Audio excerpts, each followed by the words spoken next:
सब सुख लहे तुम्हारी शरण तुम रक्षक को कहा डरना। जय श्री राम, जय बजरंगबली। ओम नमः शिवाय। आशा करती हूँ आप सब लोग ठीक होंगे और आप पर बजरंगबली की अपार कृपा बनी होगी।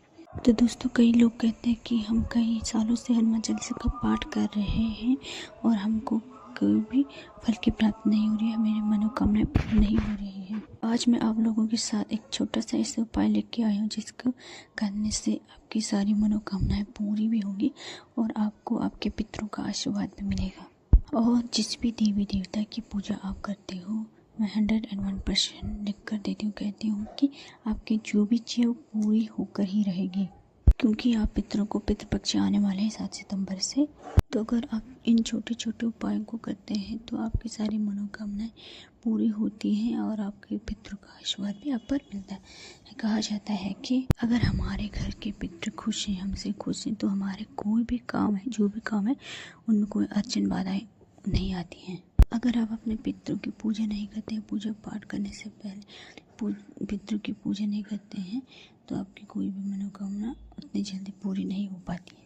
यही कारण रहता है कि कितने लोगों की मनोकामना पूरी नहीं होती है, तो यही कारण होता है मोस्टली ज़्यादा।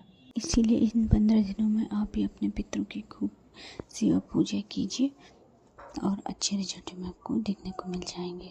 तो चलिए दोस्तों, उपाय को जानते हैं। और उपाय को जानने से पहले आप सभी लोगों से निवेदन करती हूँ, आप मेरे चैनल शिव शक्ति का साथ मिलके को सब्सक्राइब करें, लाइक करें, शेयर करें।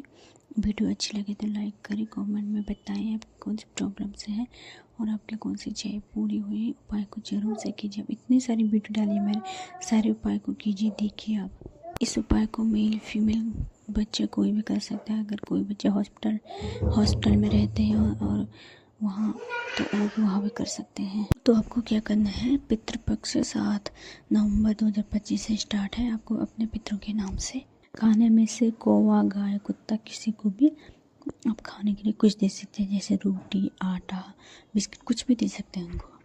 अगर ये वीडियो गृहिणी के पास आया है तो वो पितरों के मनपसंद का भोग, खीर, पूरी कुछ भी बना करके या गाय को, कुत्तों को या कौवा या पक्षी को दे सकते हैं।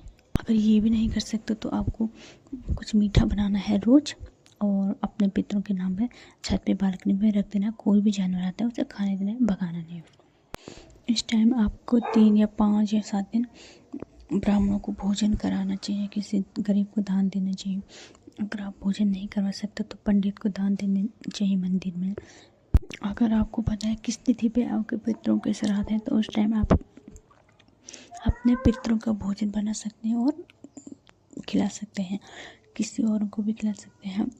चिड़िया, पक्षी, पशु पक्षी, ब्राह्मण, किसी को भी दे सकते हैं, पूजा करवा सकते हैं, पाठ कर सकते हैं। सर्वप्रथम आप जब भी पूजा करें अपने पितरों का ध्यान करें, उनसे हाथ जोड़कर क्षमा याचना करें, प्रार्थना करें, क्षमा करें कह के, और जो भी गलती हुई है उनको माफ़ करने के लिए कह दें। और इस टाइम हम अन्न वगैरह का दान भी कर सकते हैं। अन्न का दान सबसे अच्छा माना है। इस टाइम गाय का शुद्ध घी, बर्तन सहित दान करने से पारिवारिक सुखों में वृद्धि होती है। इस टाइम व्यक्ति को सोने और चांदी की चीजें भी दान करनी चाहिए। ऐसा करने से व्यक्ति को सभी रोगों से मुक्ति मिलती है। इस टाइम आप ब्राह्मण को धोती, वस्त्र, गमछा दान दे सकते हैं और ऐसा माना जाता है कि ऐसा करने से पितृ अपने वंशजों से वस्त्र की कामना करते हैं। इन दिनों काले तिल का दान भी करना चाहिए। ऐसा करने से व्यक्ति को सभी बाधाओं से मुक्ति भी मिलती है। और इस टाइम नमक का दान करने से भी नकारात्मक ऊर्जा से मुक्ति मिलती है। इस टाइम आप गुड़ का दान भी कर सकते हैं। ऐसा करना बहुत ही शुभ माना जाता है। पारिवारिक जीवन में मिठास बनी रहती है। अगर आप इस टाइम गेहूँ, चावल, तिल, जौ किसी गरीब व्यक्ति को दान में देते हैं तो आपको पितृ दोष से भी मुक्ति मिलती है। इस टाइम आप छाता भी दान कर सकते हो और जूते, चप्पल इत्यादि का भी दान कर सकते हो, इत्यादि का भी दान कर सकते हो किसी ज़रूरतमंदों को। और आप अगर पान का दान किसी ब्राह्मण को करते हैं तो इससे आपकी धन और समृद्धि बढ़ती है और आपकी आर्थिक स्थिति भी मजबूत होती है। इस टाइम पर हमें सरसों और चमेली का तेल से दीपक जलाकर दान भी करना चाहिए, मतलब मंदिर में। इससे पितृदोष प्रसन्न होते हैं और घर से दरिद्रता भी मिटती है। अगर आप इस समय पानी में काले तिल को तर्पण करके दान देते हैं तो आपकी जो संतान संबंधी समस्या है वो समाप्त हो जाती है।